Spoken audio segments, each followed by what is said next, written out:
Assalamualaikum warahmatullahi wabarakatuh. Perkenalkan, kami dari kelompok 7 dengan beranggotakan saya sendiri, Sri Adel Febrialina, Umi Nur Habibah, dan Muhammad Fadlan, ingin mempresentasikan judul makalah kami, yaitu Konsep Strategi Persaingan Internasional dari mata kuliah Bisnis Internasional. Dan dosen pengampu kami ialah Bapak Hendra Ibrahim MA. Tanpa berlama-lama, mari langsung saja kita masuk ke penjelasan konsep strategi persaingan internasional. Di era globalisasi, memicu persaingan lintas negara dalam konteks global, yaitu perusahaan dituntut menawarkan produk unggul untuk menarik konsumen dunia menghadapi persaingan dengan model besar dan teknologi canggih. Keberagaman tantangan di pasar internasional, pasar global memerlukan adaptasi berbudaya, regulasi, dan kebiasaan lokal, yang semuanya memerlukan strategi bisnis khusus. Strategi sebagai kunci keberlangsungan bisnis. Tanpa strategi yang terencana, perusahaan sulit bertahan di tengah kompetitor global yang lebih mapan dan responsif terhadap perubahan. Untuk pengertian konsep strategi persaingan internasional, yang pertama adalah definisi strategi menurut ahli. Strategi adalah pola keputusan yang memberikan arah pada organisasi. Porter mendefinisikannya sebagai penciptaan nilai unik dalam industri melalui aktivitas yang berbeda dari pesaing.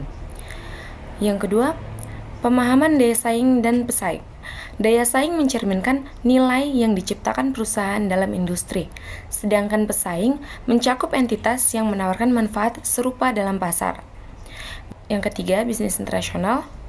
Bisnis yang mencakup perdagangan hingga kolaborasi lintas pemerintahan dan negara. Dapat disimpulkan bahwa strategi persaingan internasional sebagai cara atau rencana yang dipakai perusahaan untuk bisa bertahan dan unggul dalam persaingan bisnis di pasar nasional hingga internasional. Strategi ini bukan hanya soal bagaimana mencapai tujuan jangka panjang, tetapi juga bagaimana perusahaan mengelola sumber daya, memanfaatkan peluang, dan mengatasi tantangan yang muncul saat bersaing dengan perusahaan lain dari berbagai negara. Dan untuk model strategi persaingan internasional, itu ada dua.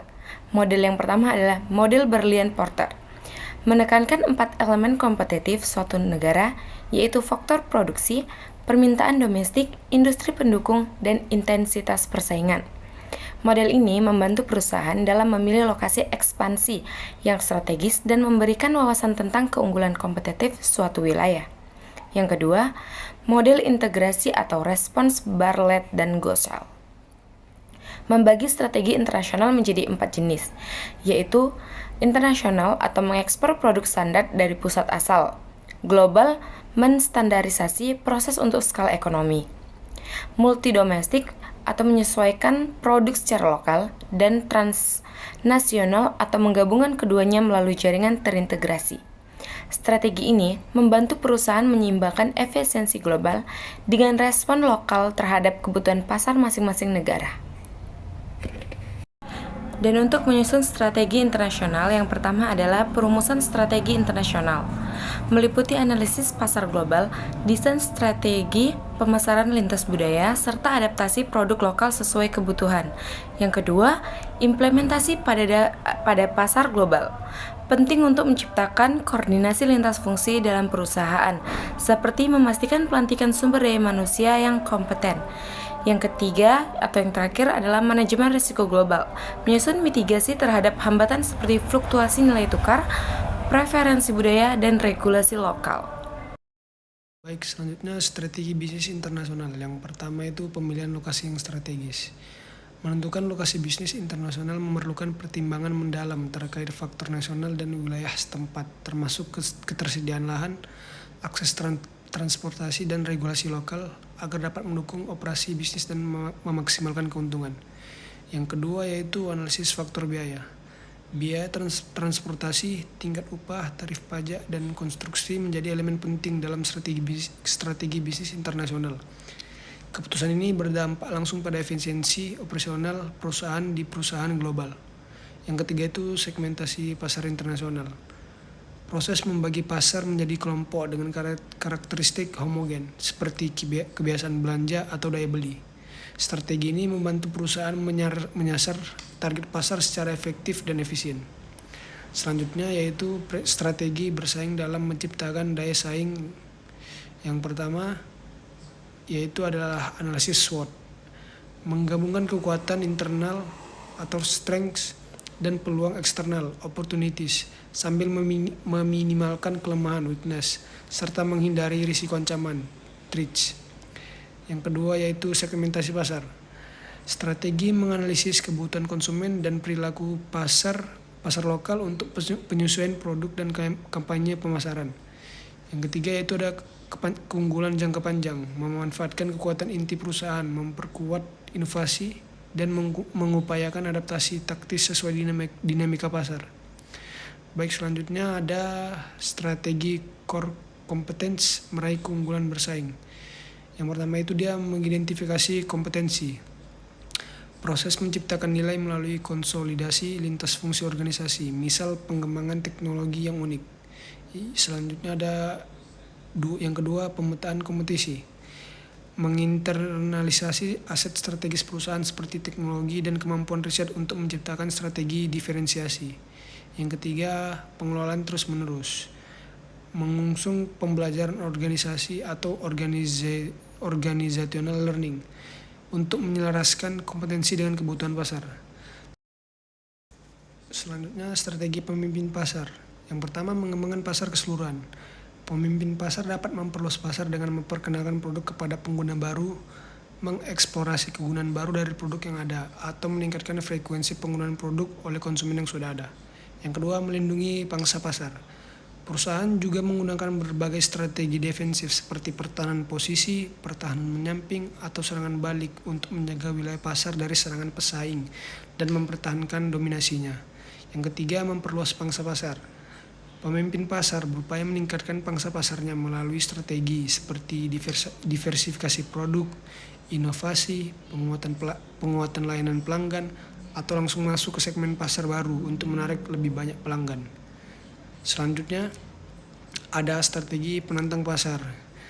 Jadi yang pertama itu metode penyerangan. Penantang pasar dapat melakukan serangan frontal atau melawan langsung kekuatan pemimpin, menyamping atau menargetkan titik lemah pesaing, atau bahkan gerilya, hit and run di segmen tertentu.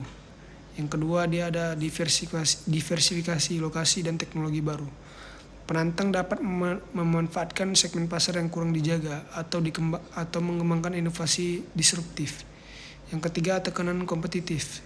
Sasaran strategis seperti mengurangi monopoli pasar oleh pemimpin sangat relevan untuk merebut pasar baru. Selanjutnya ada persaingan bisnis internasional melalui pendekatan perlindungan HKI. Yang pertama, definisi HKI. HKI dapat didefinisikan sebagai perlindungan hukum atas karya intelektual seperti desain produk atau teknologi untuk mencegah plagiasi oleh pesaing global. Yang kedua, HKI sebagai alat kompetisi.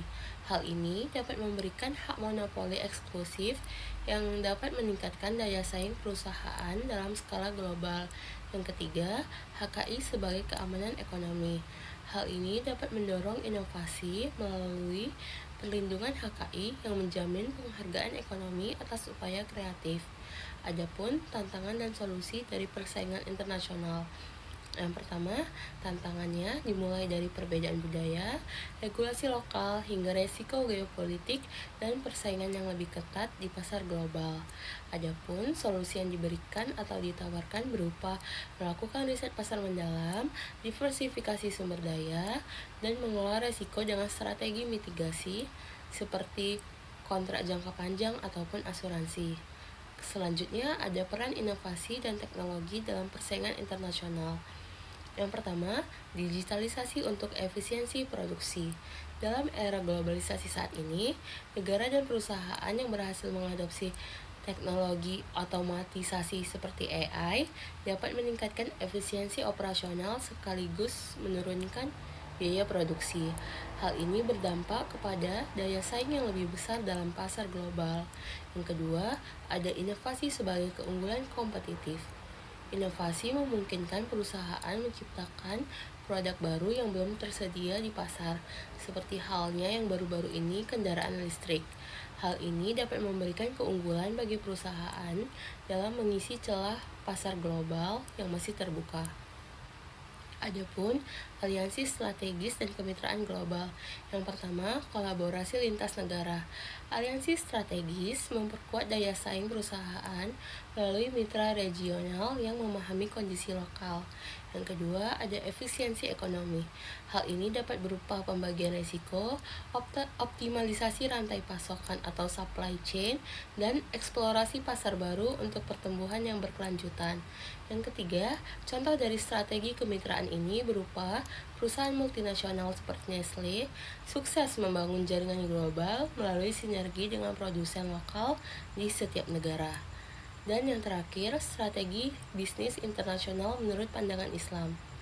Ketika dasar-dasar sistem ekonomi Islam diterapkan pada kegiatan dan kehidupan masyarakat, khususnya pada kegiatan perdagangan, maka akan tercapailah kehidupan yang layak, mulia, serta merupakan tanggung jawab suatu negara dalam memenuhi kebutuhan maksimum setiap organ negaranya, terlepas dari agama ataupun ideologi mereka. Namun, berbeda dengan sistem perdagangan bebas yang diterapkan pada Organisasi Perdagangan Internasional atau yang kita sebut dengan WTO, yaitu untuk mencapai kepuasan materi dan kekayaan yang maksimal serta menjamin kesejahteraan masyarakat. Namun, semakin meningkatnya ketimpangan antara negara-negara maju dan negara-negara berkembang, hal ini menyebabkan terganggunya kegiatan dan transaksi ekonomi. Sekian dari kelompok kami. Apabila ada salah kata, kami mohon maaf. Wabillahi taufiq wal hidayah. Wassalamualaikum warahmatullahi wabarakatuh.